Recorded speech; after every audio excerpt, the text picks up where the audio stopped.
Welcome to Call It Like I See It. I'm your host, Rafiq Shahid.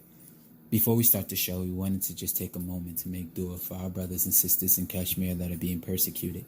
On September 7th, TMOA, along with other Muslims around the world, rallied together in Washington, D.C. to bring light on this situation that is happening in Kashmir.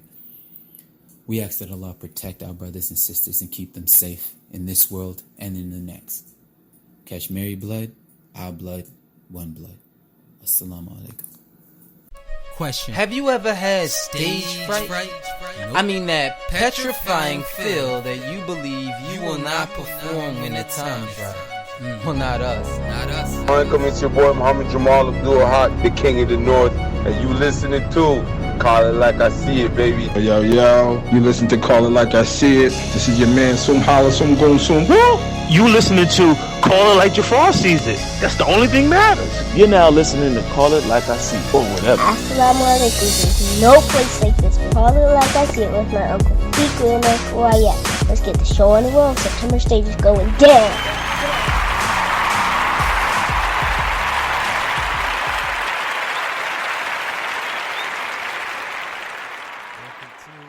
I see it. Assalamu alaikum. I am your host, Rafiq Shahid, and I'm here with my co-host. Yo, assalamu alaikum.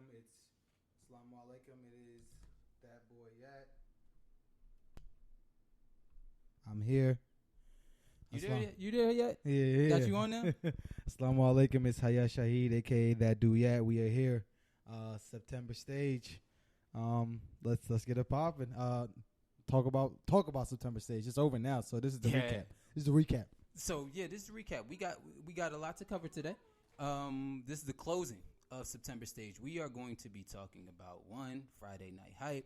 We're going to talk about things that happened at September stage. We got a couple of awards that we want to give out from September stage that weren't given out there after just taking a look at the tape and looking at some of the stats.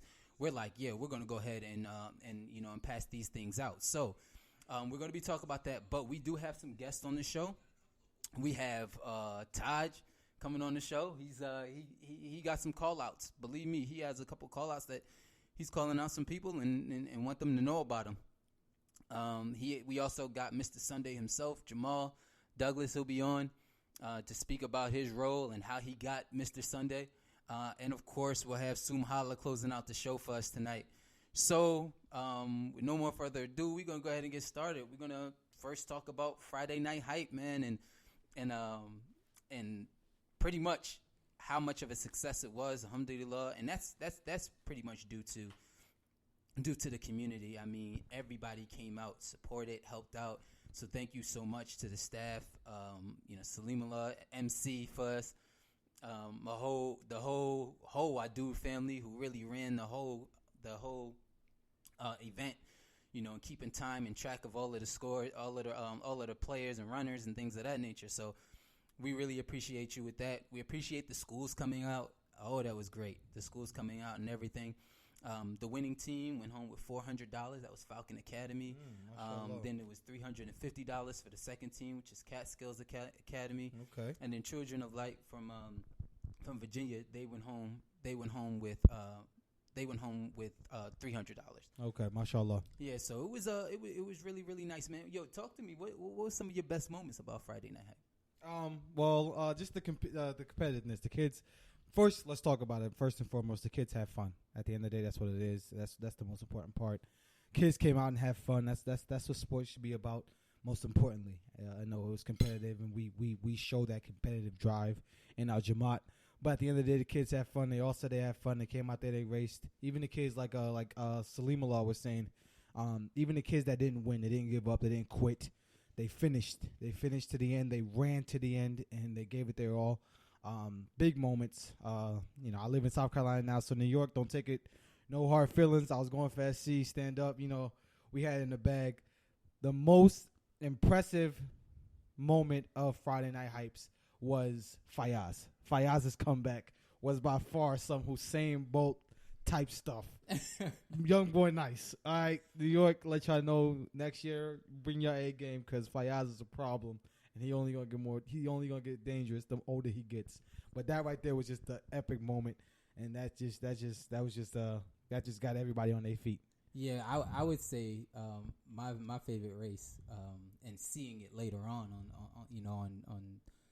recording and seeing it on YouTube was Safia Wadud and Hamida Mukmin. How close that race was. Yes. When really got actually taking a look how close that race was, and they started it off. The girls started it off. So one, we would want to see a lot more females out there racing. From all over and from all of the schools. So we want to see more schools next year. Definitely. Georgia didn't come, so hopefully we get them next year. Yeah, hopefully Georgia comes next year. Hopefully we get Canada and things like that. We'll talk about that a little bit more in the show. But the relay race, our MVP is Rami. Yes. I mean, he won all his races, and that relay, he started it, and it just, that was it from that point.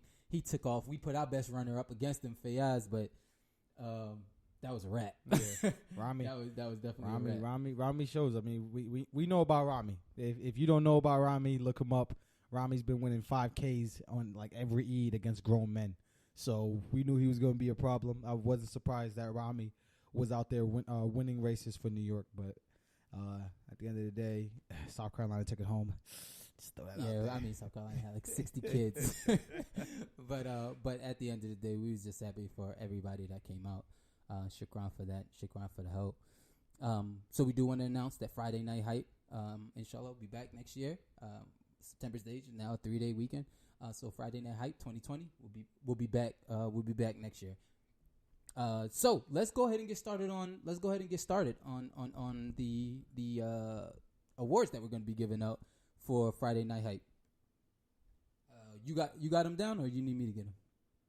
The awards. The awards? I got them, right? Yeah. Let's go ahead and take a look at that real fast. Let me go ahead and pull them up. Let me pull them up here.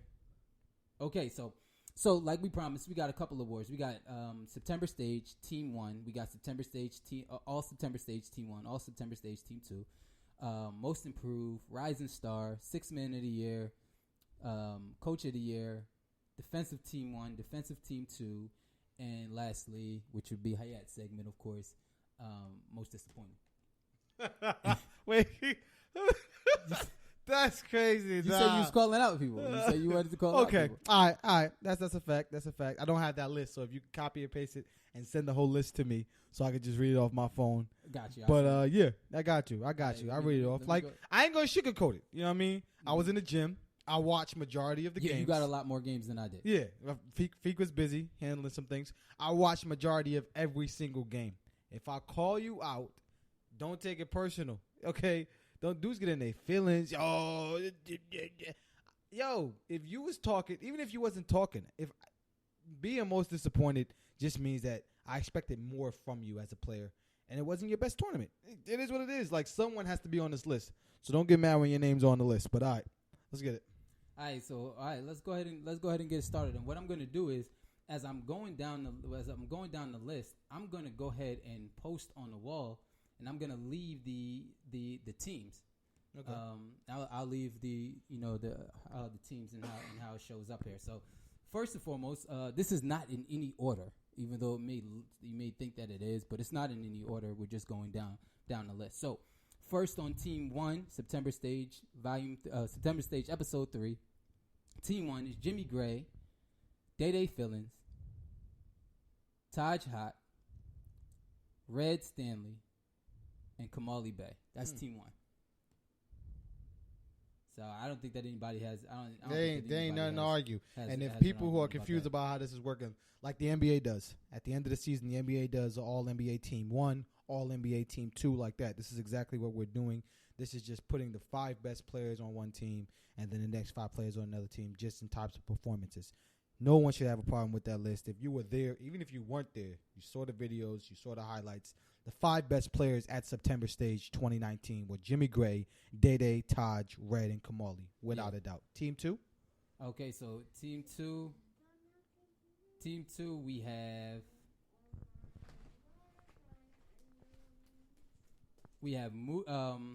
Bahu, Wadu, Isaiah Brown, Khalil McCoy, Osama, and Duke. Okay. Yeah. Now this one might get some backlash. It might. Everyone might say that Duke's best game was against X-Men. That would be false. Duke's best game was against who? No, Duke had a really good tournament day 1 and day 2. You want me to go down his games? Yeah, you got to read off his stats. All right, let's go ahead. Let's go. Because they lost all their games. I mean, it has nothing to do. They lost all their games. Just Duke had a really good tournament.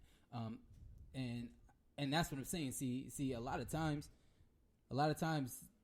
the eye test may fail you because you want to see a lot more from him or anything like that. Yeah. But let's go ahead. Let's go to his first game. So his first game against Lamboys, Duke had 7 points. Okay. Okay, so that's his first game against Lamboys. Yeah, they got blown out. Second game was against Mass. He had 16 points. Okay. Next I didn't know that. game was against Draco. Duke had 6 points. Mm-hmm. And then in that final game, he had 20. Yeah, that's what I'm saying. So, So yeah. his best game was a playoff game, and they lost. Yeah, but for the tournament, the whole self, he averaged 12 points. Not bad. Not bad, right? So yeah, so Duke's on that list. Who would you snub and add to it?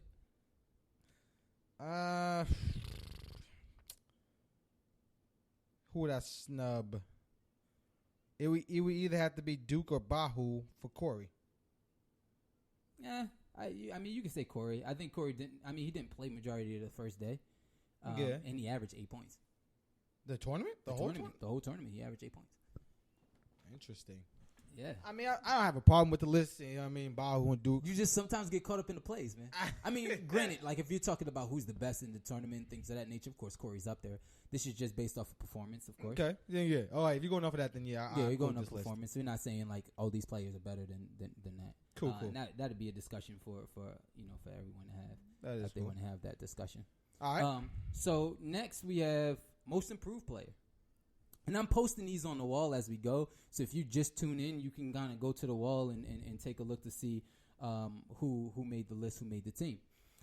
So most improved player, it was out of 2 players. It definitely was. It was out of Duke Kayum. Wanted to give him his respect. It was out of Duke Kayum and Duke Thompson, and Duke got it. I mean, Duke was most improved. That's my pick. Now, from shout out to Dooley.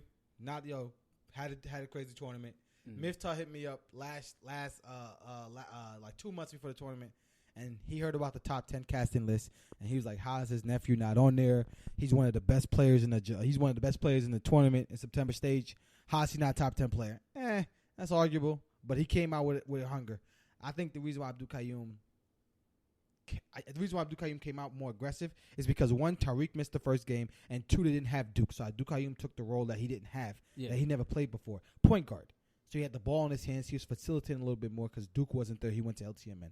So most improved just means you had a bad tournament the year before. Everyone knows that Duke had a bad tournament. Even he knows that. Abdul Qayyum, you did not have a bad tournament. So don't be mad. Like, yo, how I not get most improved? I mean, you didn't have a bad tournament. You did. You do what you do every tournament. You're a spot up shooter. This year you just had the ball in your hands, so you got to the rack a little bit more. But Duke from last year on Don't Sleep to this year LTMN, definitely most improved. Yeah, definitely, so Duke, without a doubt. Duke most improved for it. We always like to give our rising star because, I mean, our focus is always on the youth. I mean, we love what everyone brings to September stage, definitely. But we focus on the youth. So we give out that award of some of those rising stars that are coming up and really shining. And there's one kid that really just stood out, and he's played in multiple tournaments. He came up from the Mass tradition, but MK, Mama Kamal, he was our rising star of the tournament because just going in, people didn't really expect that much from him. A lot of people were saying, "Oh, he's not that good." Some people were saying he's really good. So it was so many mixed reviews, but he showed that he's really, really good, sir. So Muhammad Kamal, MK, would be our rising star. So who else we have next? Oh, next, Six Man. We want to give this award. It's not typically an award that we give because you don't really know who's Six Man on these teams. You know what I mean? So people come in, they sub whatever. So but I ain't gonna lie. This year it was a clear cut. We knew who the best player coming off the bench was. Yeah, coming off the bench, best player. I mean, really, Soom calls him Mr. Intangibles. He really did all of the dirty work and kind of kept them in the game, a lot of games, and turned the page for Lamboys in a lot of games, and that's Abdul Kareem. Yep. He was 6 man. Yeah, Abdul Kareem from Lamboys came off the bench and gave them just a spark in so many ways. just not so much scoring, even though he was doing that. I ain't even gonna lie. I mean, Duke Kareem was scoring more than Drama and Hyder.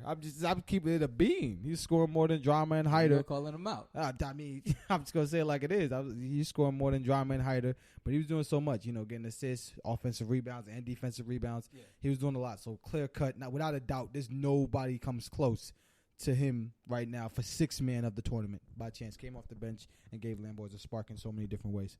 Yeah, and then this tournament was really about putting together monster squads. Really, that's what it was about. Everybody was stacking up teams. People was in their GM bag and coaching bag and things of that nature. And we had to give a GM Coach of the Year, Coach of the Tournament award, and that goes to Soom Holla. Soom Holla, Soom Goon, Soom Whoop Whoop. Shout out Soom. Shout out to Soom. He put together a crazy team.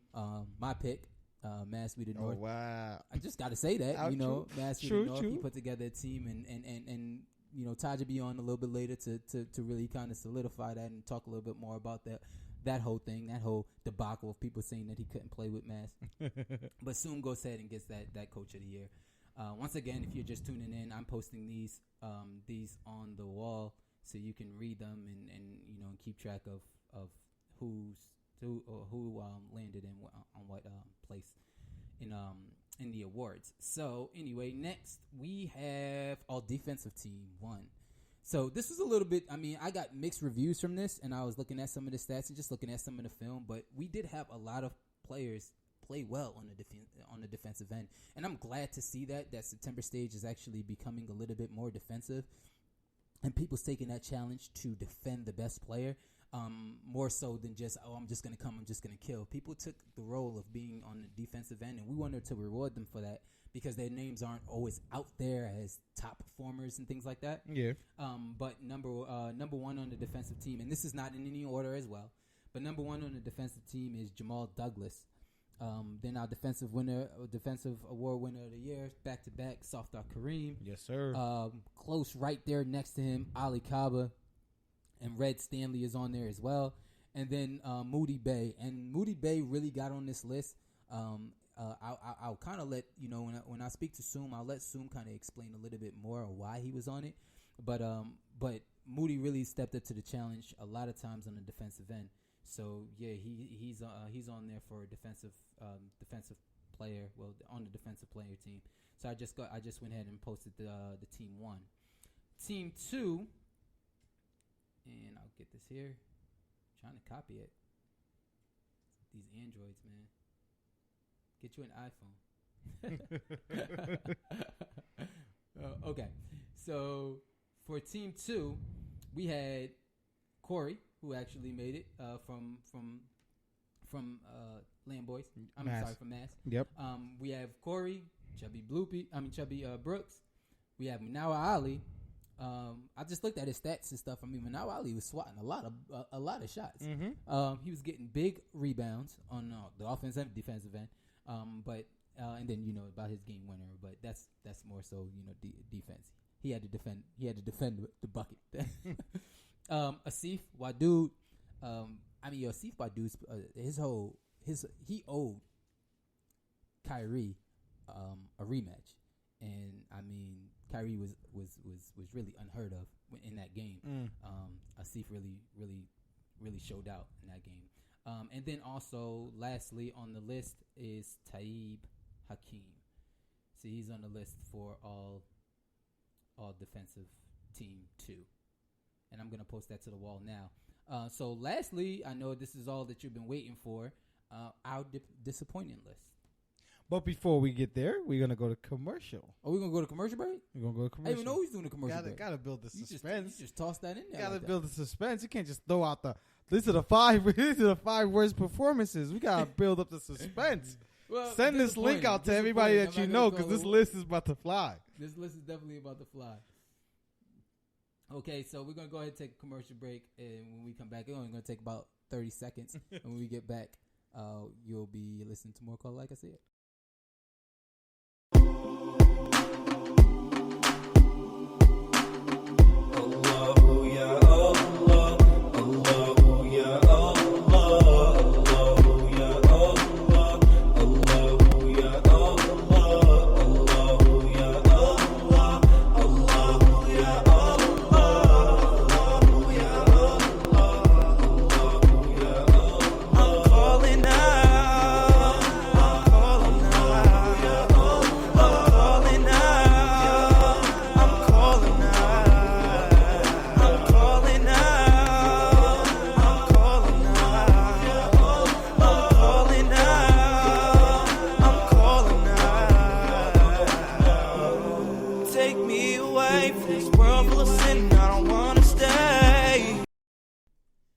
we are back on Call It Like I See It. Welcome back. Welcome back. Welcome back. So we're going to go ahead and get into the September stage September most stage disappointing players. Hayat, run it down for us. All right, so this is in no particular order. It really is not. But these are 5 players who I was expecting to have somewhat of a good tournament just based off of, the players that they are. Either the players that they are or what I've heard about them. Either these players were hyped up or these players were in the gym ready to go and just didn't show out. They didn't show out in the tournament. And I don't think that a lot of people will disagree with this list. But these are the top 5 players. So, number first on the list, like I said, this is in no particular order. Relax, calm down. I'm just saying number 1 because that's how it's typed. But the number 1 player on the list, most disappointing at September stage, is Kyrie. Yo, Kyrie, you my guy. But, bro, you didn't have a good tournament. And you just got to keep it a beam. LTMN went undefeated. Disappointing player, though. Huh? Kyrie's not my most disappointing player. I didn't say it was in order. No, I'm just saying. You said he's not on the list at all? No, Kyrie's on there, but I'm saying he's not mine. I have the most disappointing player. So Kyrie's not on your list? No, he's on the list. I'm saying the most above all. Oh, I'm about to say, because it's not in order. Yeah, it's not in order. I'm just saying above all, we look at the most disappointing. All right, so Kyrie, my dude, but didn't have a good tournament. Like I said, Duke didn't have a good tournament last year. Came back and bounced back. So maybe Kyrie will bounce back next year. We definitely looking for that Kyrie who they beat in that TMOA tournament. Who's that? Georgia. When Kyrie and Kitab was playing with Georgia, they upset at Bass when Kyrie gave Asif buckets. Yeah, and they beat Mass. We looking for that Kyrie. Yo, Kyrie, if you're listening, that's the Kyrie that we need to come back. That's the Kyrie that probably would have won y'all multiple games in September stage. LTMN disappointed. They went 0-4. They lost every single game. I said I predicted them going 0-3 the first day. Shout out to your boy. Yeah, definitely predicted that. I predicted them going 0-3. Kyrie got mad. Talk about that ain't happening, bro. Went 0-3. I did not predict them lose. I did not predict them losing their game against X-Men. I'm not even gonna lie. Once they got the matchup against the Brooks, against X-Men, I knew that they was going 0-4. I didn't. I didn't think. It's not like they got blown out. It went the daggone 6 overtime. The thing is this: the game was out of reach. I think that X-Men just started kind of falling back and allowed them back into the game. But anyway, that's a whole nother situation. Mm-hmm. So you got Kyrie. Who else? All right, Kyrie is number 1. Not number 1, but Kyrie's the first on the disappointing list. Number 2 is Mo. Mo from LTMN. So we got who? We got 2 players. Who? Mo. Who? Mo. Who? We got Mo on the Who list. That? So I didn't even know Mo was there. I'm sorry, Mo. Yo, you've been one of my favorite players with LTMN. I don't know what happened. I mean, Mo is about to be Finals MVP in the first one. In the first September stage, yeah. Like Mo is really non-existent, and I just feel that LTMN kind of needs to get back to their roots. I know that they're trying to add a lot of pieces and things of that nature, but they kind of got to get back to their roots. I mean, Bumps didn't even have a role anymore. He was a shooter on their team. Mm-hmm. He really didn't have a role. It was really a different LTMN team, and I would like to see a lot more from Mo. So hopefully next year they get back to that. So that's 2 players on LTMN who didn't show up, Mo and Kyrie. Number 3 is our nephew. Our nephew. Yeah, he's on that list. Tariq didn't have a good tournament. He didn't. He could say that. Yeah, he didn't. But Tariq, I mean, he went from not playing to playing to not playing to playing or whatever. Yeah, he just in Tariq's defense, his championship. I mean, the playoff game. Whew. In Tariq's defense, out of everyone on this list, it's no defense. Listen, he came. It's no defense. Listen, he did go, but Tariq's gonna play ball regardless. But in Tariq's defense, out of everybody on this list, he hasn't played ball in months. He just showed up and played basketball because, September stage, where stars shine bright. He wanted to be there. Mm-hmm. But in terms of being in the gym, putting in that work, out of everyone on this list, Tariq was definitely by far the one that wasn't playing ball at all. He wasn't. So he had disappointing just because he didn't put in the effort to get ready for the September stage. Yeah. He had the whole mindset, I can get out there, drop 30, drop 40, drop 50 on people. Didn't happen. He came in overweight. Yeah, didn't happen that way. Didn't have a good tournament. So Rigo, you got a chance to make it up next year. Next year, I about to say. We'll Besides, see what next gen's doing. besides Land Boys winning the championship for New York, like I think September stage might lose. I think the gym might get shut down if Tariq finally wins that ring that he's been chasing. Like, oh yeah, I don't think nobody wants that thing more than that'd him. be worse than Soom. I say what? I don't think nobody wants to join worse than him. So that I think Who's that, the next on your list? I think next year he'll come a little bit better. Next is the captain of Draco, and that is my man Deanie. Yeah, Deanie. You wanted your highlight reel, Deanie. Deanie, I'm not gonna say okay because Deanie's not the only one to get the blame. We all know that Draco came out, and it was the Red Show. It was the Red Show. Draco came out, and it was just the Red Show. No one performed on the team. Osama turned up a couple times. He was their second best player, obviously. We knew that was going to happen. But against Land Boys and Mass, Osama wasn't doing anything. He started turning up against Don't Sleep in the playoffs. Not surprising. But they didn't use Osama like they're supposed to. Yeah, I understand Ali wanted to be in the game to defend, players like Taj and Jimmy Gray. And when they did use Osama, they were in the games more. Mm-hmm. Yeah. Osama was their second best offensive weapon. But a lot of dudes, you could see a lot of dudes is out there playing on the, dudes didn't respect us as champions because they said we didn't do nothing.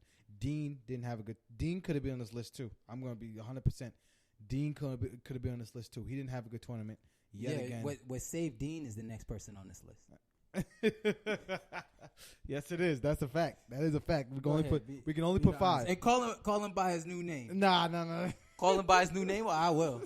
All right, next on the list, the most by far. Right, this is your number one. The most disappointing. By far in the history of September stage.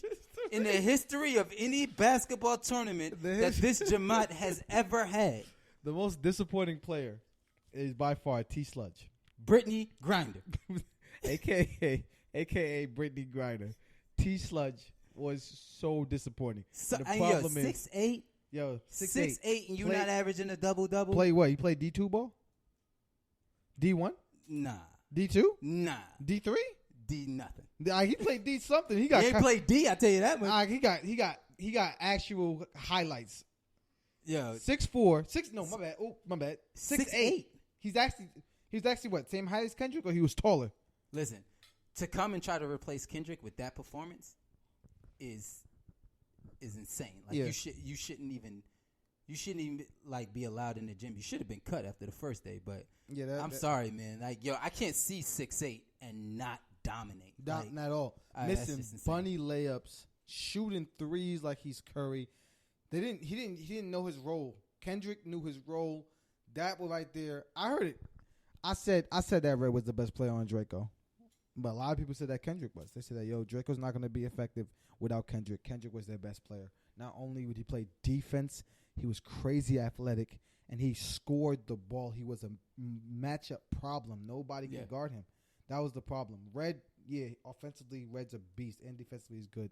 But a lot of people said that losing Kendrick was Draco's biggest problem. Yeah. But Draco assured us that Brittany Grinder was going to be just as good, just as good as Red. I mean, just as good as Kendrick. Oh, we bringing somebody just as good as Kendrick. He could dunk. He could play. We back on track. I don't think he can dunk. 6'8", he better be able to dunk. He didn't have no breakaways, but he better be able to dunk. But by far the most disappointing, and everyone knows it. Even the players on his team know that he was a disappointment. Well, so that is our awards. Thank y'all so much for listening to the award ceremony, and we're gonna get into the part of the show that everyone's been. Yes, sir. We're gonna go ahead and take a break, allow y'all to get settled in. We got an interview with Taj up next after this. Call it like I see it. Back in a few. My heart is always in constant remembrance of. No matter where I am, I'll always call on his name. You've shown me love and I wanted to stay. I'm calling out. I'm calling out. I'm calling out. I'm calling out. I'm calling out. I'm calling out. I'm calling out.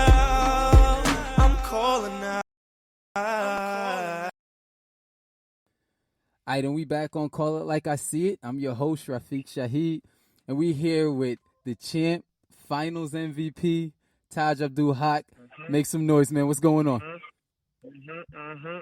Solid. What's going on? What's going on? I'm here. I am here. Congratulations, man. Yo, what a tournament y'all put on. It. Yo, way to come, cross the border, bring a ring back for Mass.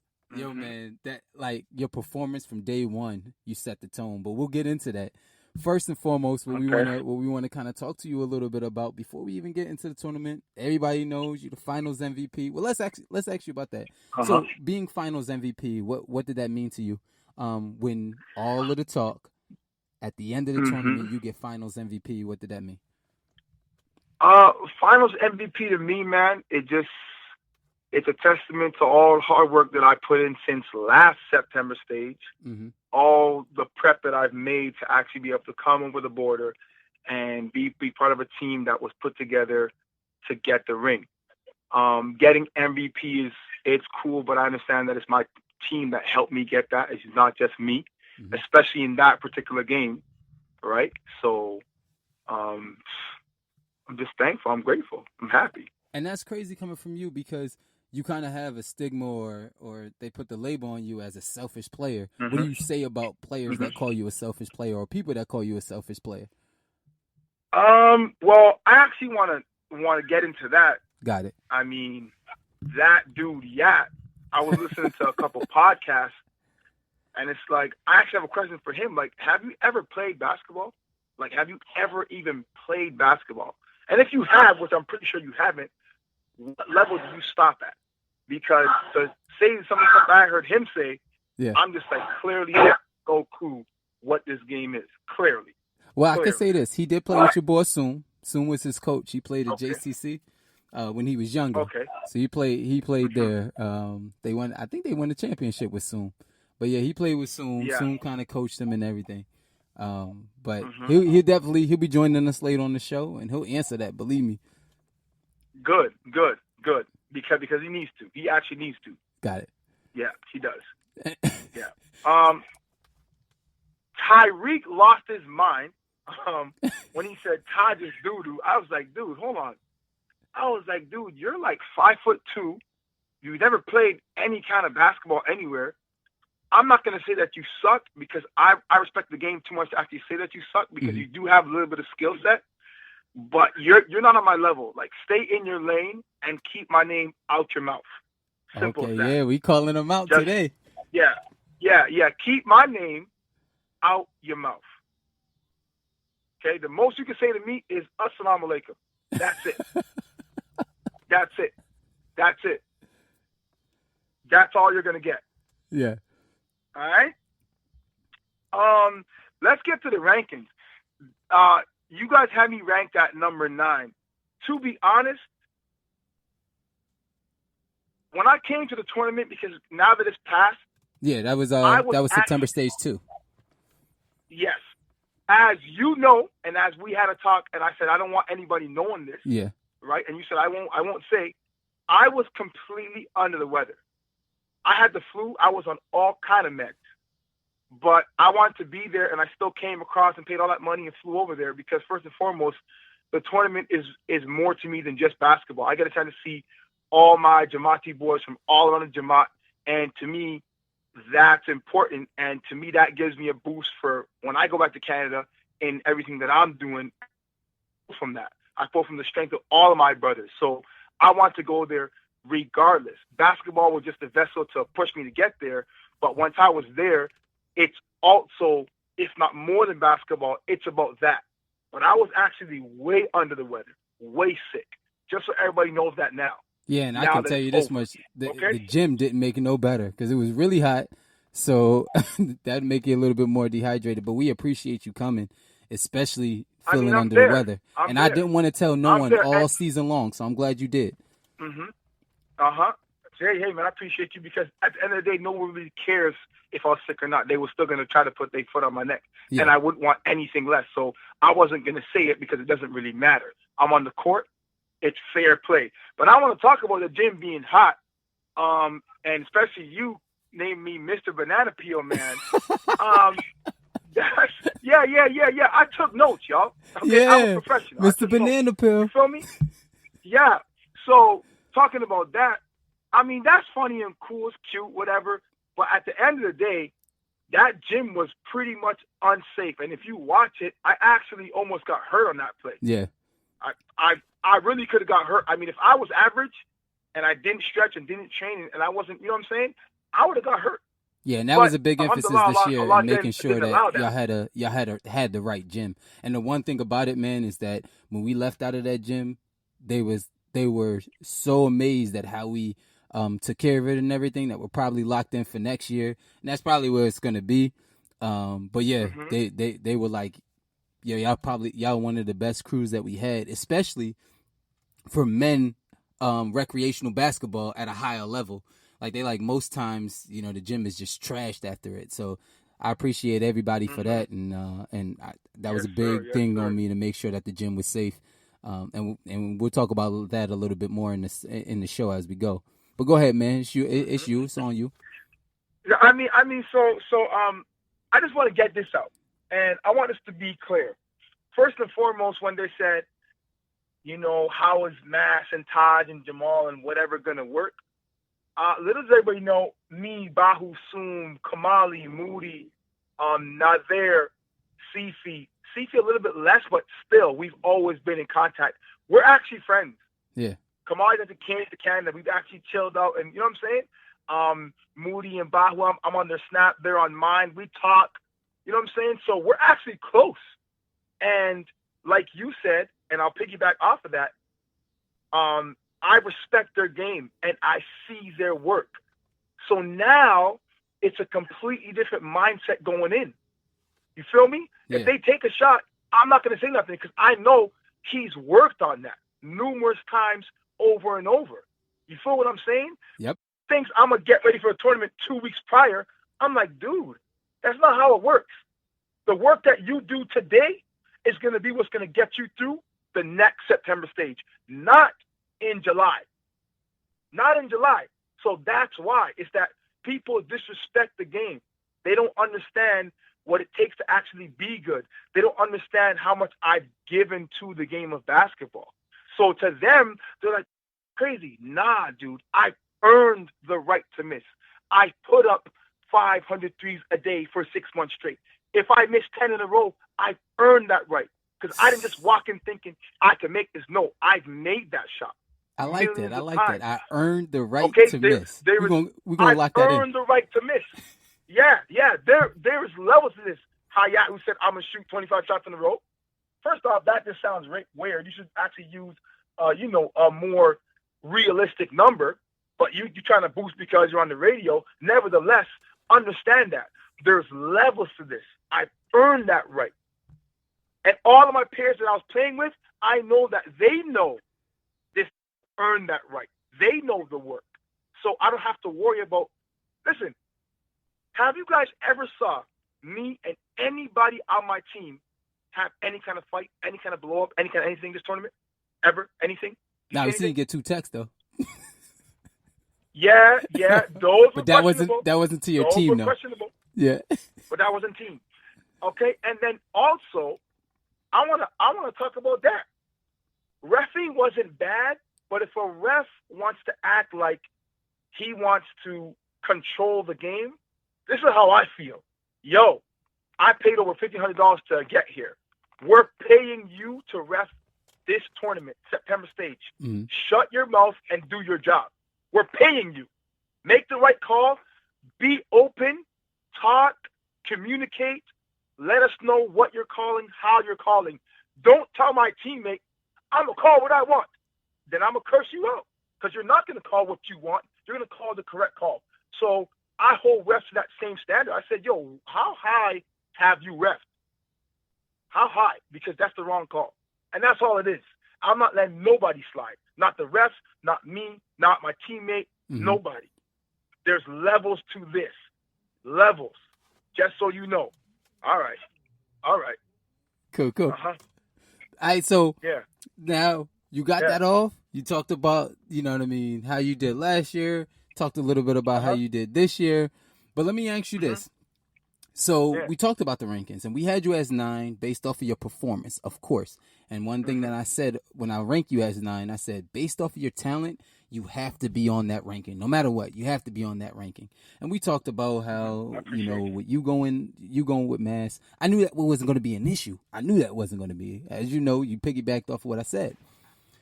So coming into the tournament, now, after it all done, where are you ranking yourself right now amongst the Jamaat? In the Jamaat, where are you ranking yourself? Also in September stage, but where are you ranking yourself in the Jamaat as top 5, top 10? What's going on? Okay. I don't really care about in the September stage because, and I'll explain to you exactly what I mean by that. Obviously, I care about what you guys are doing, and I appreciate it, and I support it, and that's why I come. I don't mean it in that way. Yeah. What I mean is that it's about us. The whole reason why I wanted to come there and win is to win the Jamaat tournament. Yeah. Because to be honest, I've won tournaments at such a high level. A lot of people in the September stage can't even play there. Maybe 5 guys. Okay? So it's not about the level of tournament. It's about who I'm playing against. Yeah. Like I said, my brothers, dudes I've known since I was 10 years old. I'm now 33, alhamdulillah. Right? So it's different. There's so many aspects to that. Right? Mm-hmm. So I'll base it off of the Jamaat because that's all I really care about. Yeah, and that's what I'm saying. Let's base it off of the Jamaat. I mean, if you want, we can get into it. But I want to talk about the Jamaat. Truth be told, I'm number 1, and I'm not going to say it's not close. I'll just say that there's nothing on the floor that I can't do. And little do you guys know, when I play at the higher levels here in Canada, I'm only 6'1". I actually play the point guard, but you guys would never know that. So when you guys say touches and pass, I just laugh. I don't say nothing. I actually play the 1 because everyone else on my team is 6'5" and up. Yeah. I actually play the 1. I'm athletic. I can defend. I can jump. I can shoot off the dribble from deep. So every time I come down the court, they have to play me high, which opens it up for all my team, all my slashers, all my bigs. It's a different game when you're getting pick and roll from a 7-footer. In our Jamaat tournament, it's from guard to guard. Yeah, it's pretty much all guards. Dudes don't know that level exactly, right? So I actually play the 1. That being said, honorable mention, Kamali's good. He's a lot better than what I actually thought, and he's a really good player. And I wouldn't get mad at anybody that said, yo, Kamali's better, because he does things different. Yeah, and that's my pick. That's my pick in the Jamaat. I always say that. He does things different, right? Yeah. I'm just saying, at the pro level right now, if we were to choose one dude out of our Jamaat right now to put our best foot forward, it's going to be me. That's just the bottom line. And there's nothing wrong with saying saying that. Anybody else, and if you chose anybody else, you would just be a fool. Because right off the bat, any pro team is going to check what? Your conditioning. Yeah. They're going to check it. So K-Bay is nice, but he has to get into a little bit better shape to really battle me on that.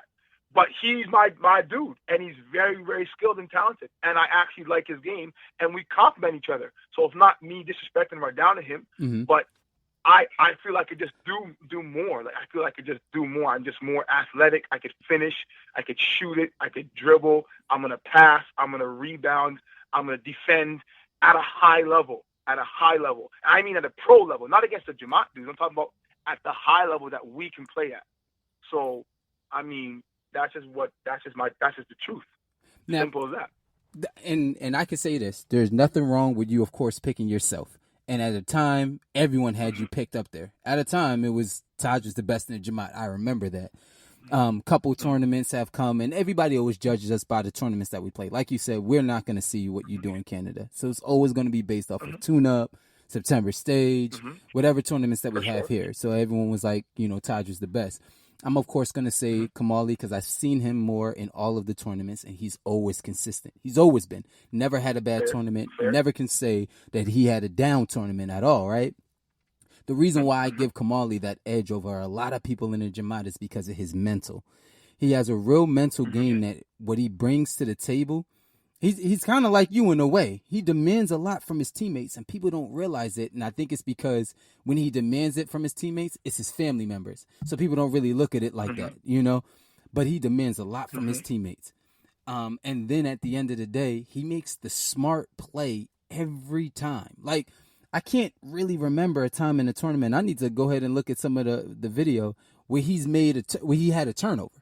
You know what I mean? He makes the smart play every time, whether it's a pass, whether it's looking at to see his matchup and saying, I got this.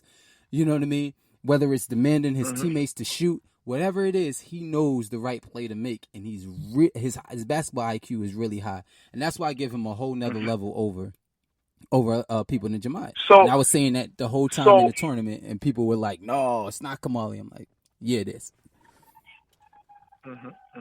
I mean, that's not a bad thing to say, and I'm not going to say that there isn't a lot of truth to that. I'm not going to say that. I would be a liar to say that. All I'm going to say is that within that, me and my coach Soom were having a talk. I said, Soom, how many times did I turn over the ball? I asked him that. He's like, I can't really remember many. I said, how many times did somebody rip me? He's like, I can't remember many. I said, how many times was there open man and I make the correct kickout pass? He said, there's not many. I said, how many times did you see in the tournament a dude go by me and go for a layup? He said, I can't. I said, exactly. I said, exactly. Right. And that's just to say there's a level, right? And everyone takes, yo, Todd is screaming. When I'm screaming, you got to understand, Feek, I'm too hungry to be hungry. It's like, it's inside of me. There's a level of place that I can go. I've shown a couple times that it's like, I want more. I want to destroy you. And players like Kobe have that. Okay? Players like George have that. Players like Larry Bird, Isaiah Thomas, Magic. When they see that chink in the armor, I want to see all the blood. I just see red. I want it. I'm like, oh my, I'm going to destroy this man. So people thinking Todd is crazy. I'm completely calm. I go back to the room, chilling out, laughing out, call my wife, kids, chilling. But in between those lines, 94 feet, nobody can save you. All that trash talk you did, nobody can save you now, dog. That's why I said, come here. Come here now. Yeah, I wanted to ask you about that play. Yeah, so walk us through that play, man. Walk us through that play. So Red comes down, he makes the shot. Man. Go ahead. Walk us through that play. Red came down and hit a shot. Now, if you watch this film, in the first half, I was more so just going to the rim. Yeah. I didn't hit a three, right? And then soon, my coach said, hey, let it fly. I said, I could very easily. If that's what you want, coach, that's what you're going to get. Why? Because Mr. Ford is coachable. Like everybody thinks that I'm not. Coach told me to shoot. So I came down, and they were backed off me. I said, I work on 27-footers. So the 23 to 25 is relatively easy. So I pulled it. Whop. And I went down. I came down again. Backing off. I said, something's wrong. This is disrespectful. I hit it again. Whop. So after, I looked at Red because he hit one. I said, come here. Like, get over here. Come get some of this work. I want you to know I'm going to shoot it. I want you to guard up. It's a bucket. And if you watch the film, I knocked it down. Yeah. And I said, you don't want it. That's the difference. You see, Red saw the difference. He finally was like, it's different. And mind you, I did that the following game against LTMN. 3 in a row again. I'm probably the only player in the tournament to hit back-to-back-to-back threes in separate games and not miss one. I don't know. I have to check the records, but I know Jimmy Gray was going in. And okay. And hold on, but check the difference. I'm happy you said that. First off, maybe he did. I don't believe so. But if he did, cool. But see, I'm talking that talk while I'm doing it, dog. Yeah. I'm not hiding up quiet or coy. No. I'm like, everybody know I'm in a bag. Come get some. Who wants it? Come here. I'm not shy. I want all the smoke. Yeah. I want your best. Listen, let me tell you something. Jimmy Gray was tightened up. I have that gun, right? I said, I said, Jimmy's like, can I use it? Right? Yeah. Griffin's like, yo, can I use a jump for like, give me. Jimmy? I said, sure, he can use it. Soom saw it and was like, why let the enemy use this joint? You are welcome. Give me that. And took it from him. I said, Soom, I want him at his best. So after I beat him, no one can say nothing. I want him not to be tight. I want his hips to be loose. I want everything to be click. I want the stars to align. So when I take him, I take everything. I take everything from him. And he goes home and says, yo, I gave him everything I had, and it wasn't enough. See, that's the difference. Yeah. I want it. All the smoke, see? All of it. All of it. I'm a lion.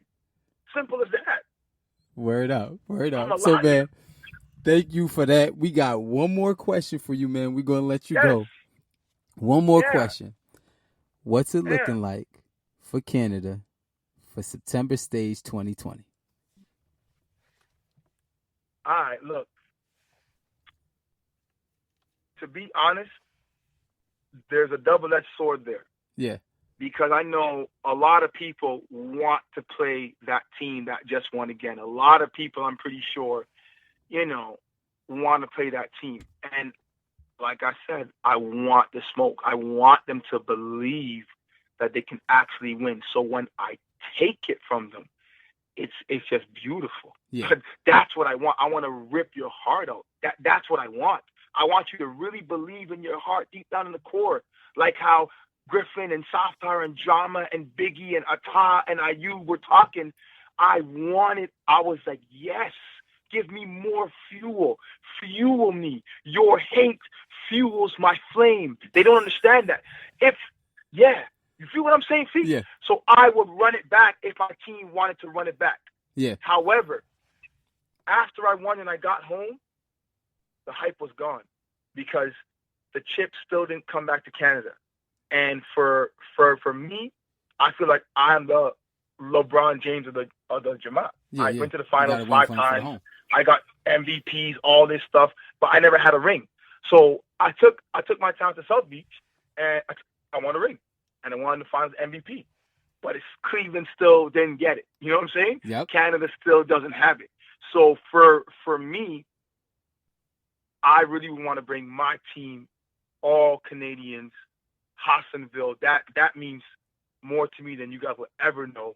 Mm-hmm. That name and who he was and all that. Like, so win for Hassanville for me is what it is, and that's the ultimate goal, and that's the true chip that I'll say that I actually won. This one was just to get the monkey off the back, so people can't use that against me. But it's not the one that I truly want inside. It's not. Got it, man. We look forward to that. Yes, I hope that yes, can happen. sir. I hope that we can make it happen and get you down here for September stage 2020. Inshallah, we'll see you here, man. Inshallah, inshallah, listen, inshallah. Thank you for coming on. Thank you for coming to the Yes, sir, stage appreciate and it. giving us the show. We built the stage I for the appreciate Braves it. so that you can shine, and y'all did. Yes, Congratulations to Mass. Alhamdulillah. Congratulations to you, man.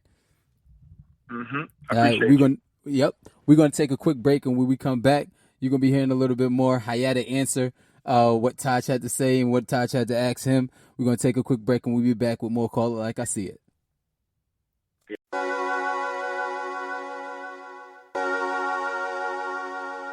Yeah. Mucci Productions. Haseen Noon. It's real when the world lose a pill like a banana on the rug, all caught up in prayer like I'm a menace. When the world stay consuming your time, what a menace. Tell the world that I'm stronger than steel, so I should kill it. It's real when you battle yourself without the suicide, like you about to travel in socks. Gotta choose a side. When the world becomes dead to you, you alive, and the angels speak your name and have it eulogized. I'm not trying to lose myself, but when you leave me to myself. All right, welcome back to Call It Like I See It. We're here. I'm your host, Rafiq Shaheed, and we're here with one of our guests, one of the champions from the Mass We the North team, Mr. Sunday himself. What's going on, Jamal Douglas? Assalamualaikum. How are you? Alhamdulillah. How are you doing? I'm good, man. I'm feeling really well. I'm excited and happy about how September stage turned out. I know you're excited. How are you doing? Yo, I'm doing great, man. I'm feeling incredible, It's my second ring, so it's number 2, There's nothing like the first one, but the feeling never gets old. Yeah. And this one sort of solidifies what I did, because not only was it a ring, it was a ring with an all-star, right? Yeah, so that's ring with saying the not all-star. only was I out there, And also right? made the I was out there all-defensive putting in team. work. Yes, as well. Thank you. Alhamdulillah. That's great to hear. I was really striving to make that one of the stamps that I do bring to the team this year, seeing as though, the way the roster was set up, we had a lot of guys who could do a lot of different things. So I still tried to find a way to affect the game. Yeah, and that's what I was actually going to ask you, man, to start off. What was your role on the team, and how did you embrace it, knowing, all of the guards that you had?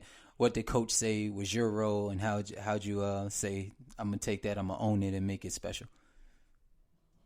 Well, right off bat, I knew that me and Asif were coming in as veterans to Moody and Bahu, right?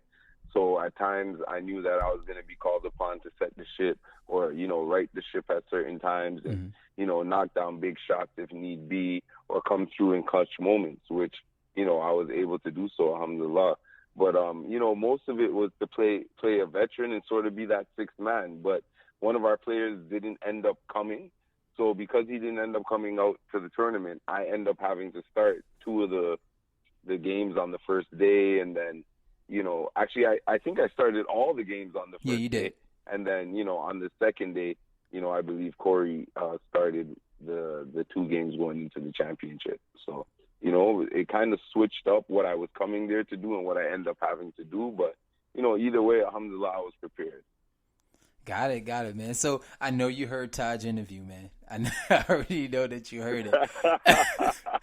Give us your takes on it. Some of the points that he made, some of the things you may agree or disagree with, whatever. But give us some of your thoughts on his interview.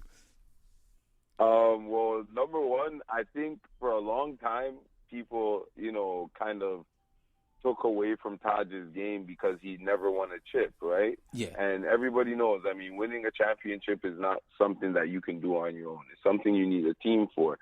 So it was sort of something that was unfair, basically, to put on Taj, that he wasn't as good as people said he was. And I think you hear a lot of that in his interview when you hear him talking. Yeah. When he's saying, what can they say now? It's like, I've been either the best player or the most skilled player in the Jamaat for over 10 years, right?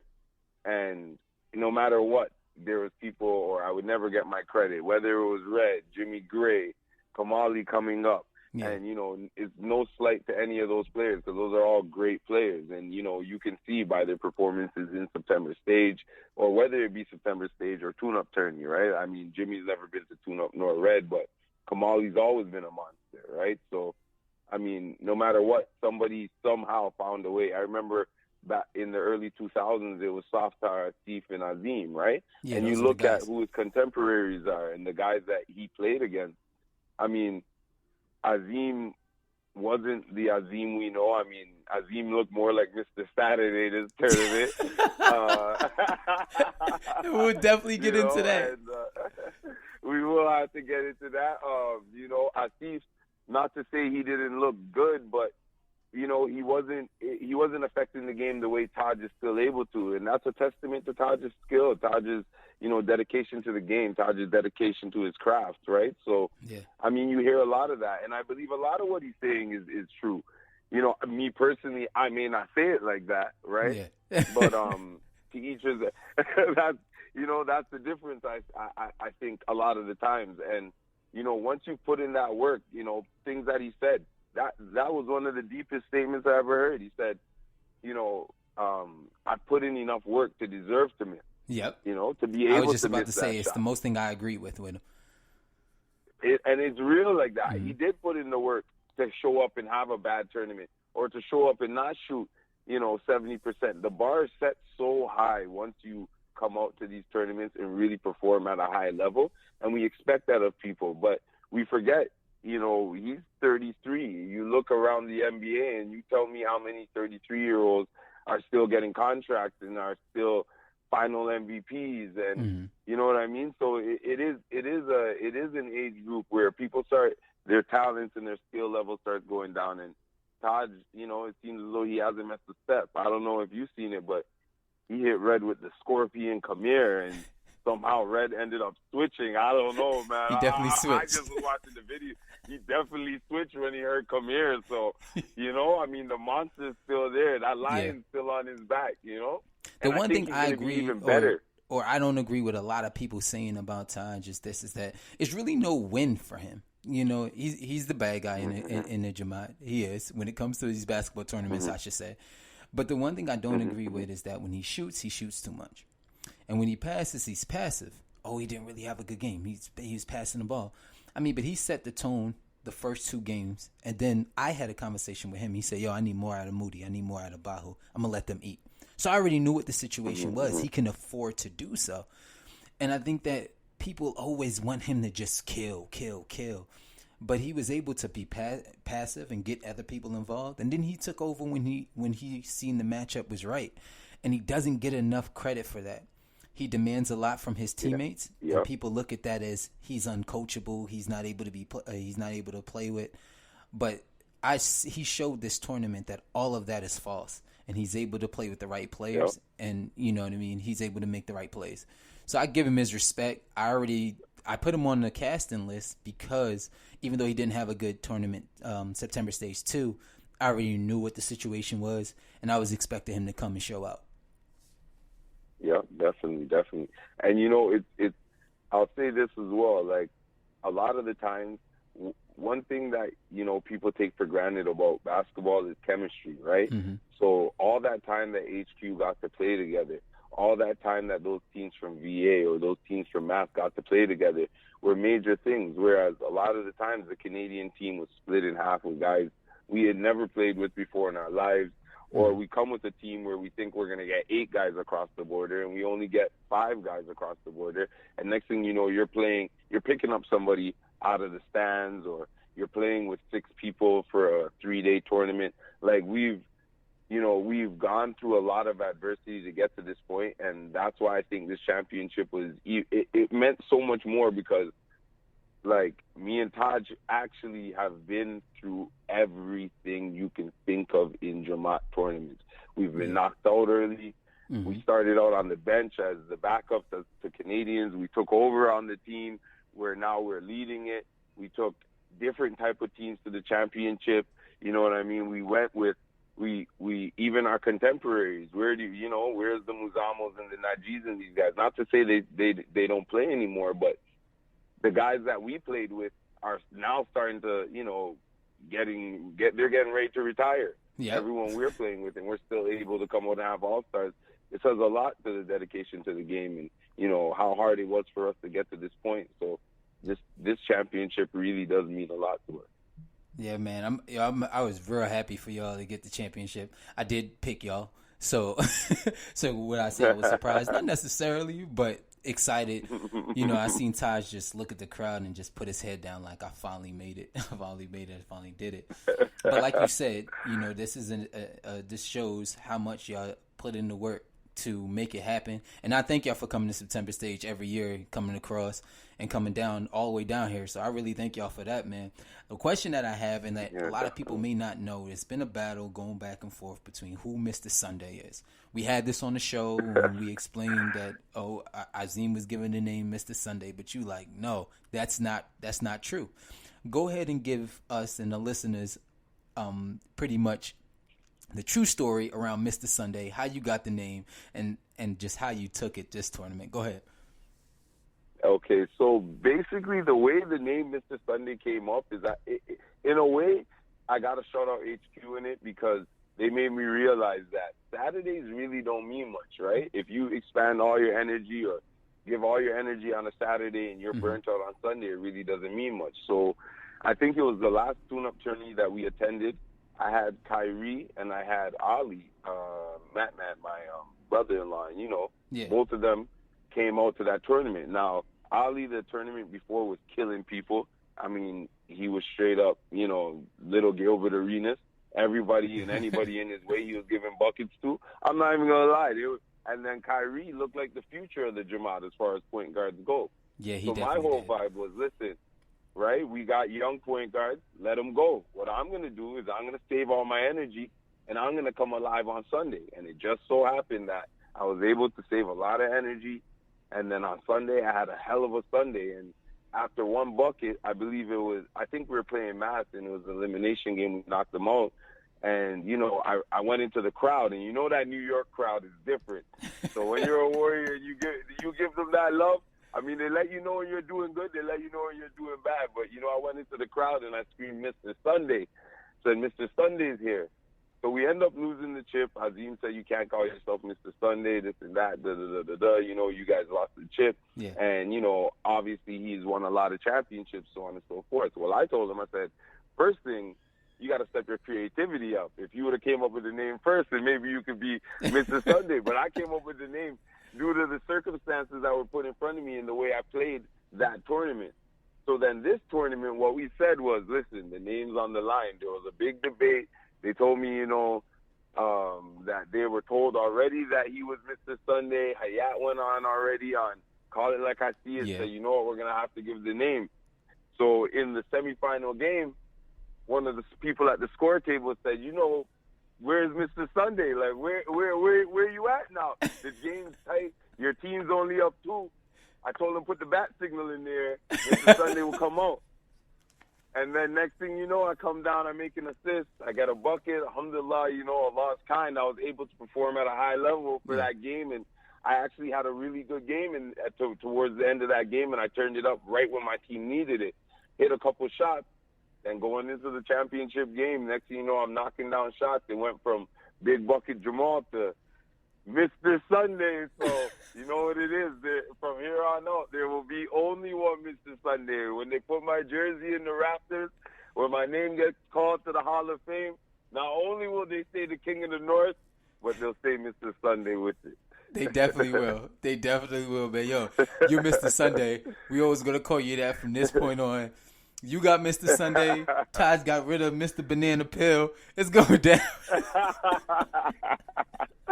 He definitely got rid of Mr. Yeah, Banana he ain't Pill. Mr. Banana Pill no more. And shout out to everybody who thought we couldn't win it. You know what I mean? Yep. I want to shout out to everybody who thought we would never get a ring together. The next thing we got to do, probably leading in, probably a great segue, but I'm going to let you go. But we got, we have some unfinished business. Uh-huh. We really do. Yeah, and that's what I was going to ask you, man. inshallah, What's 2020 looking like September stage for Canada? You know what? I really want to bring a Canadian team. I mean, we'll see what we can do and how we can work things out. Got it. It is an advantage to actually be within the country when you're picking up players and, travel and all those sorts of things, because you don't have to cross the border. You don't have to worry about plane tickets.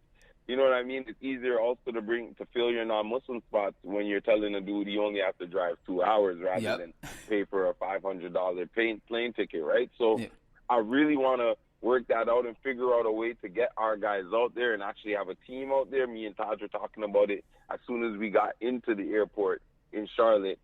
We didn't even wait to get back to Toronto to talk about it. Cool. And realistically, I want to have a parade down Hassonville Lane. That would be lovely, man. I want it to be something that, we can celebrate and say, at least we got one for our generation. We did one for the land. I really want to, give K2 that honorary jersey, retire Big Bro's jersey with the ring as well. He can sit on our bench and be part of our team and come through and give us those big hustle minutes, so on and so forth. But I really want to bring a team for 2020. So I can't say for sure that we will have a team, but we are working out and trying to figure out, what that's going to look like in 2020. Got it, man. I hope that happens. You already know we'll be in contact and talking about that and seeing how we can help out with y'all travels, of course, and y'all getting down here. So thank you for coming out. Thank you for calling in, man. You a big listener to the show. You're on the intro. But we're gonna take a quick break, and when we get back, we're gonna be listening to more Call It Like I See It. Thank you, man. You already know. You guys know what it is. King of the North. King of the North. Mr. Sunday.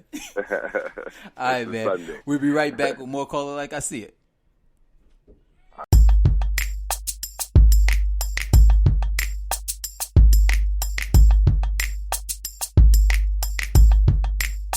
Within you lies all the answers to my problems.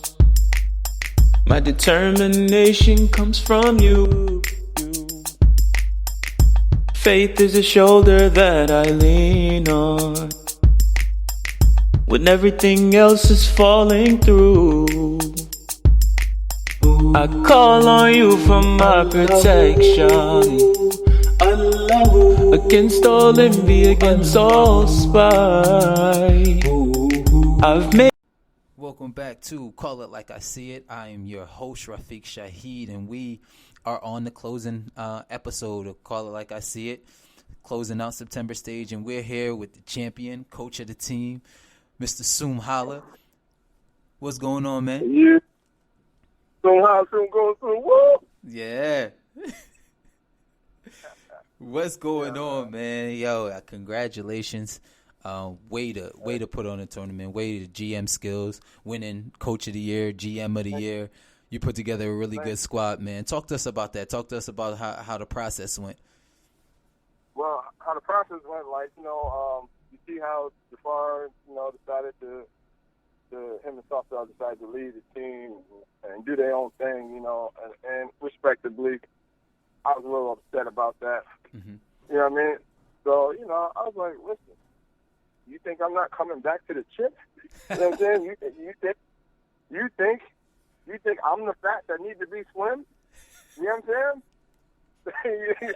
You think you need to trim this fat? You know what I mean? So, I got on my LeVar Ball, and I did my own thing. I brought my own team. You know what I'm saying? I went back to my heavy hitters, man. I went back to my heavy hitters because, loyalty is very key with me. Yeah. Loyalty is very key. And I know my nephews had me. They had me. They had my back. They won. You know what I mean? Those my boys. They definitely had your back, man. They put up. They came out right and just like they always do. Like they always do. They took turns on who was going to take it.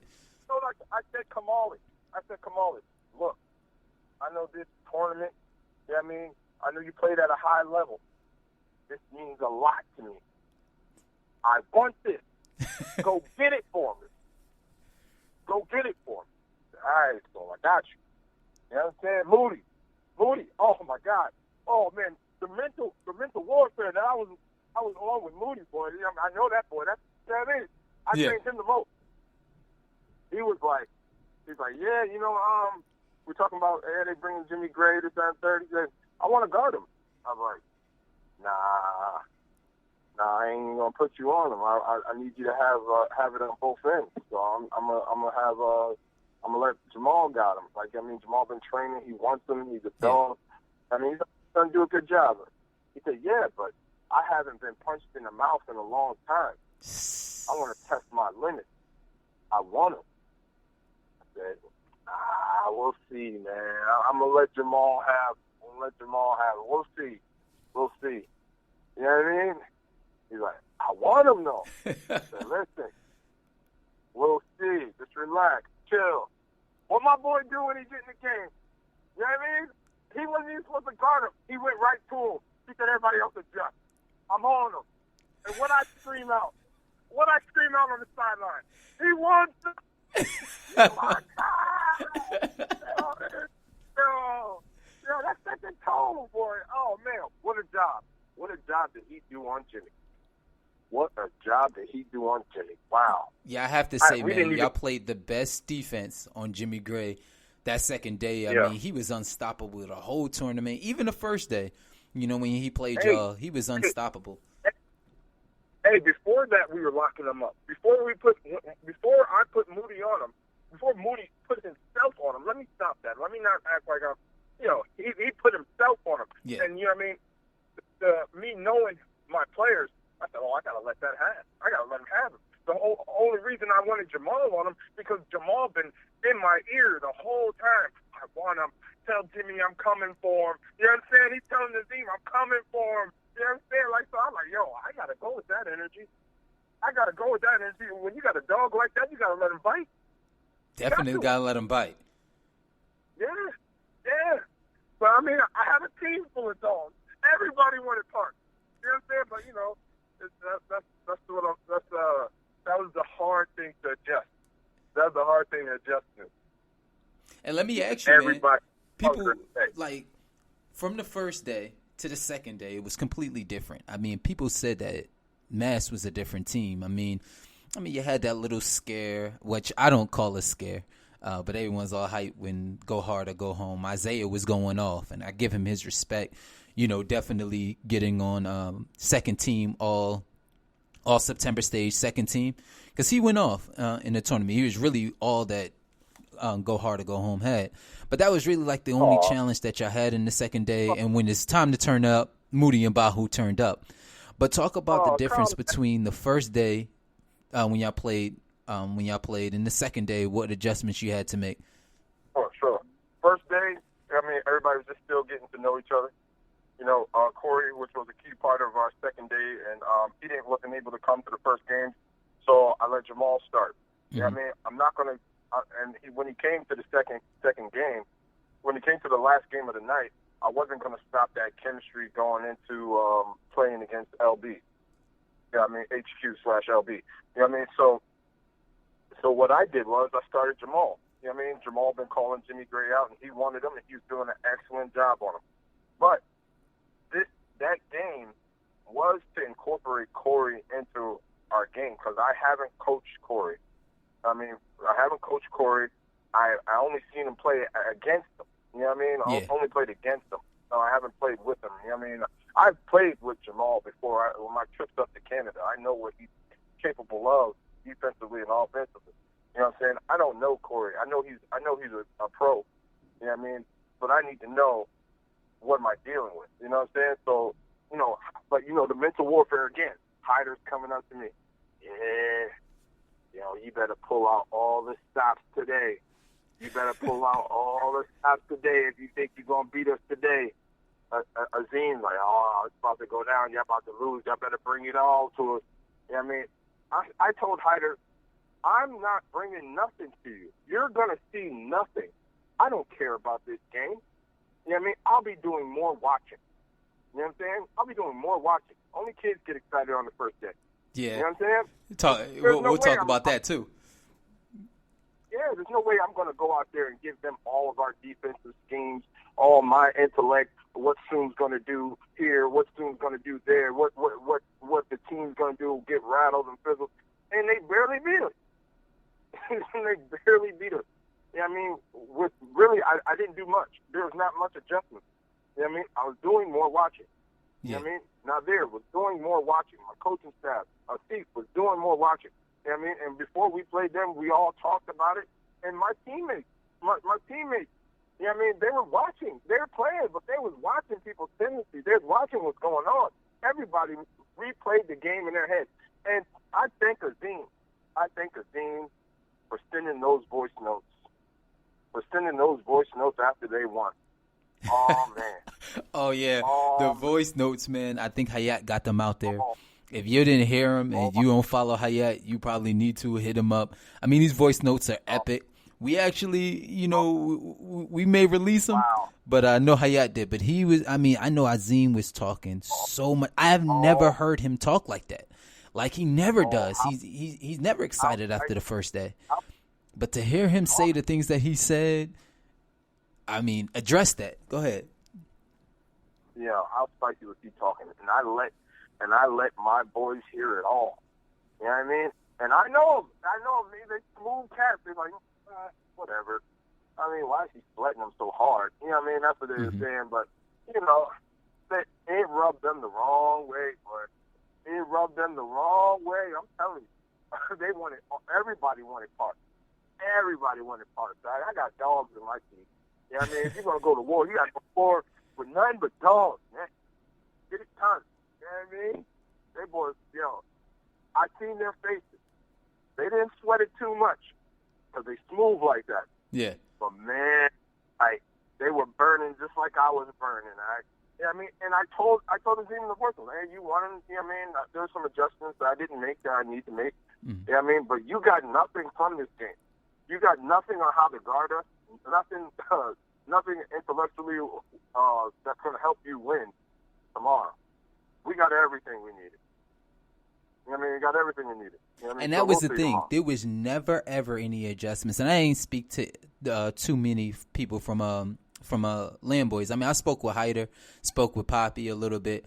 but there was never any adjustments that were made. It was really just two-man ball, Jimmy and Day-Day, Jimmy and Day-Day, Jimmy and Day-Day. And I was missing that Lamboy grittiness that they typically get when they back is against the wall. And it was a little spurt that they had, but then it just that spark was gone once I came back and went on that run. Still was a two-man game. So I tried to slide it a little bit, but it wasn't enough.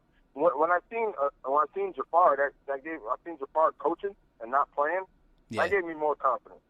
Because he's not a coach. He's a player. You know what I'm saying? Like he's more of a player coach on the floor. Yeah, like he could go into a game and affect it with little things like a screen here, a sneaky layup here. Yeah. You know what I mean? When I wanted to just sit on the sidelines and watch, easier for me. I knew he wouldn't be able to outcoach me. I mean, that's what I knew. But also, let's just be clear. I don't know if people know this, but I'm still very, very good, and I thought I showed that one half that I did play. Yeah, when you hit the three and all of that. Yes, plenty of threes. I mean, I think I had like 16 or 18 in that half. Yeah, you did. Well, I don't think you had 16 or 18. I can check it right now. Let me get the records real fast for you. I got the numbers on me. Let me go ahead and check your numbers. Pull it up. What game was that against? That was against you when Isaiah was going off. I didn't play the second half. You know what I'm saying? You know what I mean? Okay, so that's against Go Hard or Go Home. Let's see what Soom got. Yo, 16. Oh wow. You right, bro. 16, 3 or 3 from behind the arc. 5 free throws. Okay. 4 rebounds. Very, yeah. I'm still very, very good. I mean, I'm just saying. It was a humbling thing that I did. It's not that I couldn't play. It was a humbling thing that I have a squad that I didn't need to play. And that's off of no basketball workout at all. You know what I'm saying? I played in Mace Madness. I shot around a little bit. No basketball workout. Everything else is just fitness for myself. You know what I mean? But, and that's what people were saying. I'm glad that you brought that up because that was going to be one of my questions, and I think you just answered it. It was, you played on 3 teams in 3 years. LTMN, Made Men, and Mass We the North, the Goods, right? What you say? I said you played on all 3 teams. So you played on 3 different teams and 3 different championships. You played on 3 teams and what else? 3 different teams and 3 different championships. You made it to. You wanted me to repeat that you made a championship 3 times in a row? No, I couldn't hear you. Okay. No, I was saying you played on 3 teams, and so the first year you played with LTMN, second year you played with Maymen, and the third year you played with Mass. Third year you happened to come out. First 2 years really tough losses. I know that was hard, but a lot of people would say that's ring chasing. And you just kind of answered that with, you're still very, very good, sir, showing that you can be a bucket. You can get those points when it's needed, but you took a humbling role to play back and coach and observe and make those adjustments for your team to get that win. So that was the role. Yeah, absolutely. Yeah, you said it. Bottom line, I needed to secure the win. I had to put my best foot forward. I wanted the chip, man. I wanted it. You know what I mean? And I had to put my boys out there and get it for me, man. That's what's up, man. We congratulate you again, man. We got a question for you. We got one question for you, which everyone is looking to know. Is Mass coming back as a whole, a team that you had? Are you going to decide this year to be very, very, 2020, next year, to be very, very good, sir, and play with one of those ducket teams like you said? One of them duck teams and put up buckets. What's it looking like for Soom? What I would like to do is, as far as Mass goes, I don't think we're coming back. Yeah. I don't think we're coming back, but Allah's in control. But me personally, I would like to come back and drop buckets. You know what I mean? I want to see that, man. Team, I would like to come back and just, help a team that respects my skill set and drop buckets. You know what I mean? Because I don't like how people don't think that I'm as good as I am. Y'all think I'm just saying it off of belief. I'm still very, very good. You know what I mean? And No, I mean, and that's out of shape. That's out of shape. Like, I mean, I would have had 24 or something like that if I didn't miss 6 layups. You know what I'm saying? Yeah, But you could have. You again, could have won it. Yeah, I'm not doing any basketball workout, and I didn't play the second half. Like, you know what I mean? I played like 2 minutes of the second half and sat the rest of the time. You know what I'm saying? Let my boys, get a groove. Well, You know what I mean? I want to see it, man. If you do it, let's make it happen. We got teams all day that can use your assistance, and I would like to see that. Yeah. If Mass is not coming back. If Mass is not coming back, I'd like to play on a team that respects my skill set. I don't think LTMN respected my scoring ability because they relied on Kyrie and Tab. What's your thoughts on LTMN, man? Because just speaking about them, I mean, there's a lot of adjustments, and I think that they need to kind of blow it up. Like I was telling Hayat, they need to kind of blow it up and probably go back to the old LTMN. It's not the talent. No, it's not the talent. They Yeah. they added some good people. They just didn't use them right. Like, I mean, Khalil, you can't play iso ball for 8 plays down and think you're going to get, that's not going to do it. He's a shooter. You know what I mean? Why is there no screen set for him to come up? You know what I mean? So at least the guy is chasing him. Mm-hmm. Why is there no ball screen for Kyrie? You know what I mean? Like, he's fast as heck, and his secondary speed, where his stop and go is amazing. You know what I mean? But he didn't do none of that. Like, I mean, why is he running down, pulling 3-pointers from NBA range? Why? When you're faster than everyone that guards you except for Steve.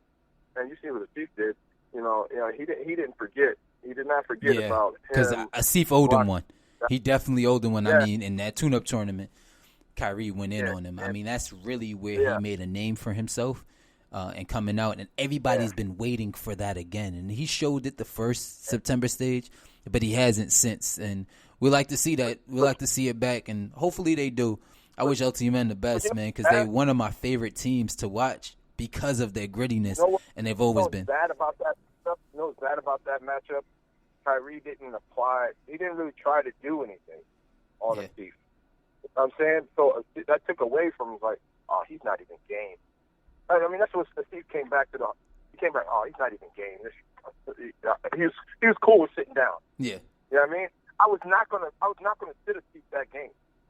You know what I'm saying? Because I mean, I know he owed him. He owed him one, and I was gonna use that mental edge to my advantage. I was gonna talk his head off. I said, yo, they're saying this boy's better than you. You see what he's doing out here? You better lock that up. You better lock. I was gonna use that to my edge, but he wasn't game. He wasn't game when we played him. It didn't look like he was game, bro. I mean. Yeah, well, maybe he needs his brother there. And that could be the case. That could be the case. We'll see how that turns out. Soom, man, thank you for coming on. Thank you for giving us your insight on what you was planning to do out there. And congratulations again. What's up? Before we go, everyone says Todd is going to be the reason you lose. Oh. You know what I mean? They did. The first layup that he scored, he yelled at the bench, "Boom! I'm going to the rim. I'm not shooting nothing. Going to the rim." You know what I mean? Khalifa Saab in the stand. Boom! That's going to be the reason you lose. I was like, I got it. Called them over. Had a conversation, a deep one. You know what I mean? How we do. There was a lot of cursing involved between me and him. Yeah. But we got it done. You know what I'm saying? I mean, so all those naysayers, you know what I mean? Eat that. Yeah, they say sometimes you got to curse to be cured. Exactly. I mean, he had to feel my energy just like I had to feel his. You know what I mean? I know he just saying what he got to say to motivate himself. Yeah. The average person would be a prideful thing, but you don't know him. You know what I mean? He does that. As soon as he gets in the game, he pushes somebody and he curses them out. Yeah, I mean, sometimes he needs that technical to give him that push that he needs. But way to coach him, and he showed his appreciation in the interview to you, definitely. Oh my God, of course. Yeah. Of All right, though, man. But, yo, thank you for coming out. Congratulations again. Hope to see you next year, whether it's with Mass or with another team getting buckets, because you're still very, very good, sir. I am still very, very good. Hey, have a good one, man. Appreciate you. Yep, you too.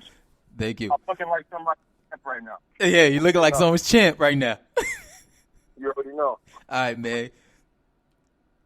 All right. Yeah. Assalamu alaikum. Walaikum salam. So that was Soom Holla, coach of Mass Sweden North. We're going to go ahead and take a break, and when we come back, we're going to close out the show. If we're taking a couple phone calls, if dudes want to give a call in and comment on Soom's interview, Maul's interview, Taj interview, is the last chance to do so before we close out the show and September stage next year. Be a few moments. Going to take a break, and when we come back, you'll be listening to more Call It Like I See It.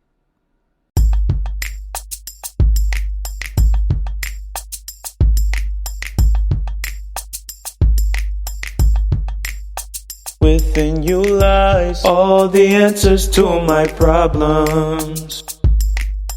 My determination. Welcome back to Call It Like I See It. I am your host, Rafiq Shahid, and we're here with Hayat Shahid, of course. I hope y'all enjoyed the show. Hope y'all enjoyed all of the interviews that everyone had to say. I know I did. Most definitely. I want to thank everybody out there that really came out and gave us support and love at September stage. It was really good. You know what I mean? It was really good. Y'all guys, I want to say this, man. The players mean so much to September stage, and because of you, we have a tournament. And I said this at September stage, but I want to say it now. Because of you, we have a tournament, so thank you for coming out. We want to thank all the supporters that came out, the spectators, made the tournament exciting and fun. The captains, Call It Like I See It, for pumping up everything. Hayat for his media. Our kitchen crew held it down. Our community just came together for this weekend of September stage, and I could say that this was the best September stage that we've had. Out of all three, this was the best one. We was able to honor my Uncle Ali, and that was really, really close and dear to me, so I'm glad that we was able to do that. So I just want to say thank you to everyone until next year, 2020, when we have September stage and Friday night hype, and see everyone down here again. Assalamu alaikum. We are going to leave y'all with a little note here. We're going to go ahead and play Azim's voice notes. So you're going to hear what Azim had to say after day one, which was Saturday. Listen, y'all gonna have to check on this man after this. Oh my God! But here you go. This is Azim playing us out, and till next year, to Call It Like I See It. Assalamu alaikum wa rahmatullahi wa barakatuhu. Assalamu alaikum. Voice note this for you, right? Yo, they can't shoot. We found Taj, and Taj doesn't like to relocate. And she has to keep hitting to keep shooting. Yeah. And guess what? He missed the field. And then try to go, almost like a boxing one. Full court press, trying to double change. Pull up, three. Kind of with him, then he stopped mid-range. Bang. My other guy, Dane. Pull up. Taj trying to fight the guy. You know Taj. He trying to fight him, bro. He trying to fight him. He said, "Who are you?" He said, "I'm nobody. I gave you 18 on your head." Jimmy went for like 30. It was bad, bro. Nobody could guard him. And Taj tried, and he just tried to go clothesline. I'm like, what are you doing? He just moved his hands real fast. Bro, high dose of Jimmy. I told y'all, and it happened. He almost attacked the ref. He got 2 technicals. He's suspended for a game tomorrow. And he has to pay $50 technical fee. It was bad. Can't shoot. We said shoot. We turned our back. I turned my back on Kamali. They kept taking Jamal out, the only other shooter. And Jamal had a 3. Bop. Corey came in. Soom, you're not a coach. What are you talking about? How you taking Jamal out? He's the only one that can shoot. You're bringing Corey in, can't shoot. You bring Jamal in, he's cold, hasn't touched the ball. Of course he's gonna miss it when he comes in. L baby, I'm even good tonight. We got a theater. Like a 5-minute voice note. I put it on lock too, so that all that talking ain't gonna go away. Under head toss, so you know it was bad. Everybody tried to guard Jimmy. Everybody failed. It was bad. heavy doses of James. Yo, Swain, talk to me some more, bro. Guys tried so hard. Holy. Jamal was on him. Corey, the overseas dude, tried. Kamali tried off a switch. Oh, 3-ball. They all tried. Swing! And then Kamali was on me. I hit like an NBA 3 and walked off on him. I turned around twice. It went in. I had 2 threes, bro. Kamali's huffing and puffing. Jamal, talk to me, guy. They're not respecting you. You had Corey coming in the game for you. What's going on, bro? I need to hear their take on the dose of Jimmy Links that was just handed out right now. I need to know. Jamal, I see that you read it. Talk to me. Hey, I take the heat on that win. You know what I'm saying? He played well. Jimmy definitely played well, hit some shots. The first day, though, like, you know what I'm saying? Yeah, I'm here for the chip. What's up, bro? You ain't taking no heat for nothing. What happened is what's going to happen tomorrow. Just can't shoot. 2-3 zone. You got a heavy dose of Jimmy. Simple. Heavy dose. Is that what's going to happen? Yeah, it's exciting. It was a fun game. Took an L. L's in the head. But the same thing's happening tomorrow. Figure it out. Have a good night. Yo, Swings, ask somebody about my 3-ball I pulled. It was like 1 step from half court. Normal play. Nothing. It's just Saturday. Sweet. I started walking away. It was in the air. I'm like, oh, that's good. NBA range. You know what I mean? Get it. Well, like, I mean, y'all won the game. That's cool. But I told you, I'm not giving you everything in this little corny game. Today doesn't count. It doesn't matter. You know what I mean? It does not matter. I'm not giving you everything. There's a few bad decisions. I mean, a few bad decisions that I will adjust from. You know what I'm saying? Again, I'll take this on my chin.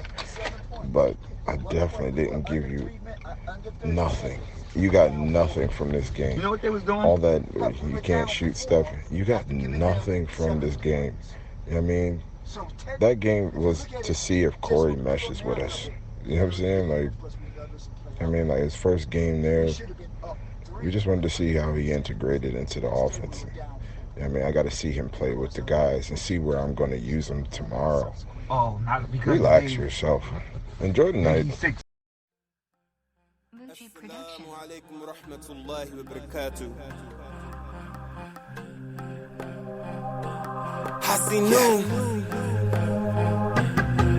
I wish peace upon you, and indeed when I do, that's my word that I'm giving, that you were safe in my presence. So put your palm in my palm and put a smile on your face. If you follow the sunnah, this is how you embrace. What a kind display of your kindness and grace. And the first one to say it is the strongest and so put your palm in my palm and put a smile on your face. If you follow the sunnah, this is how you embrace. Assalamu alaikum to my brother, increasing the bond and the love between each other.